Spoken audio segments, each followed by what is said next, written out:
Senhoras e senhores, um instante de reverência. É hora de falar de dois dos maiores laterais esquerdos da história do futebol moderno. Mais do que isso, é hora de comparar Marcelo e Roberto Carlos, dois dos maiores laterais brasileiros das últimas décadas e duas lendas do Real Madrid. Entre 1996 e 2022, o setor esquerdo do Madrid falou o português com sotaque brasileiro.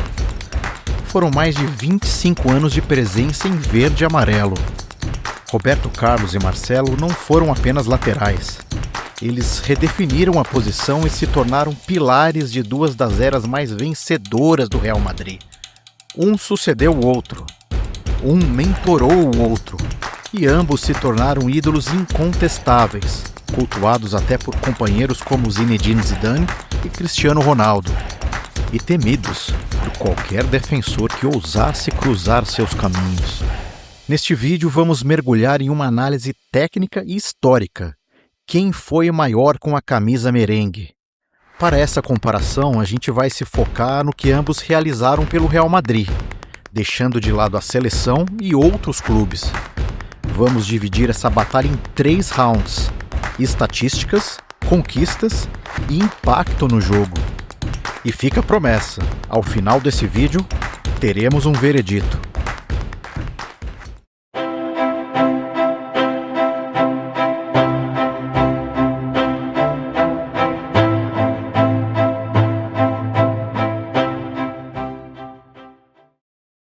Vamos aos fatos brutos. Roberto Carlos defendeu o Madrid por 11 temporadas, de 96 a 2007. Marcelo estendeu sua estadia por 15 anos, de 2007 a 2022. Olhando para os dados do site Transfermarkt, a disputa é muito acirrada. Roberto Carlos entrou em campo 527 vezes, marcando impressionantes 69 gols pelo time e oferecendo 117 assistências. Uma média participativa absurda para um defensor de qualquer época. Já Marcelo soma 546 jogos pelo time, 19 a mais do que o seu antecessor.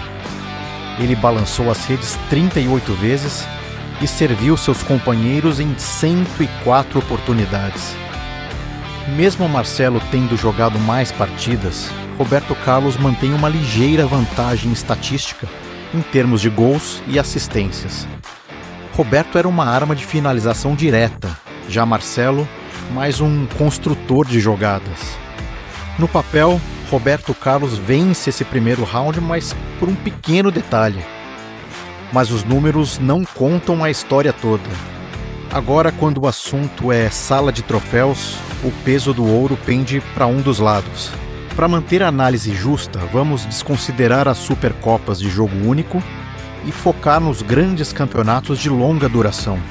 Roberto Carlos foi peça-chave em 3 conquistas de Champions League, 4 títulos de La Liga e 2 mundiais de clubes. E ainda teve aquela eliminação para o Corinthians em 2000 no Brasil, mas essa não entra na conta. Mesmo assim, números que em qualquer outro contexto seriam insuperáveis. Mas aí surge Marcelo.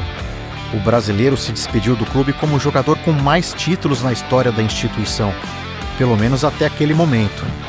Foram 5 Champions League, 6 títulos de La Liga, 2 Copas do Rei e 4 mundiais de clubes.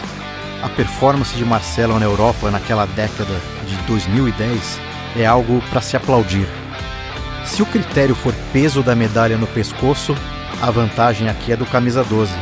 Agora entramos no campo das sensações e da importância histórica. Roberto Carlos foi um pilar da retomada. Ele chegou a um Real Madrid que amargava décadas de espera por uma taça europeia.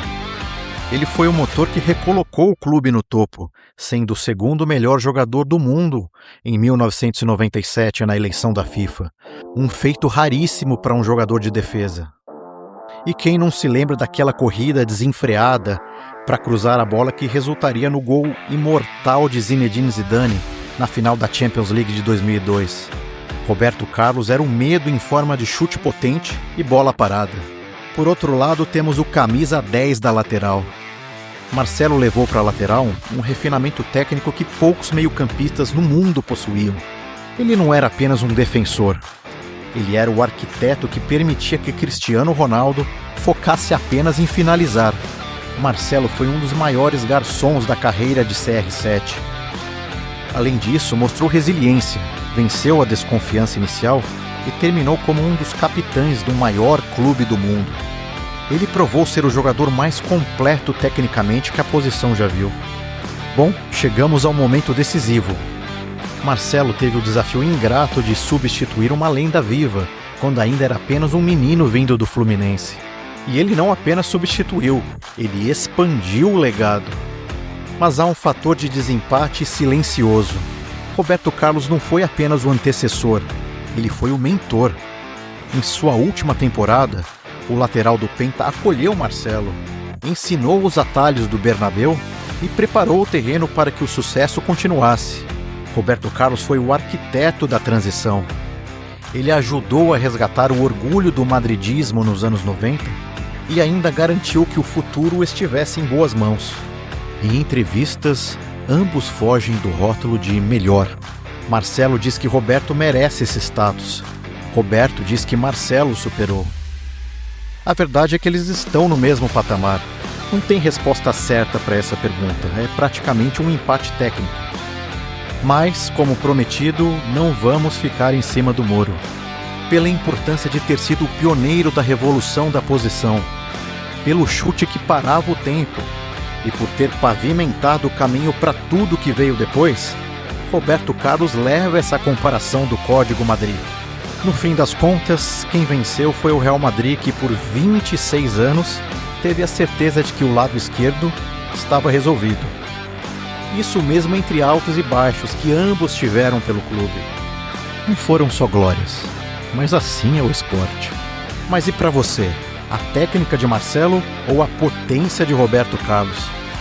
Deixe a sua opinião nos comentários.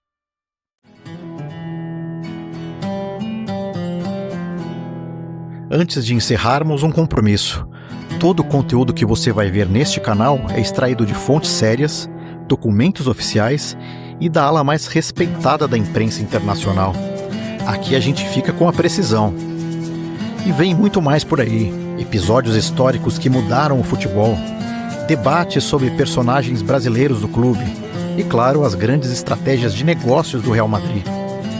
Se você aprecia esse tipo de análise mais reflexiva sobre futebol ou admira o Real Madrid, deixe o seu like. É muito importante para esse trabalho. É assim que o nosso amigo algoritmo entende que esse conteúdo é relevante e que vale a pena recomendar ele para mais gente.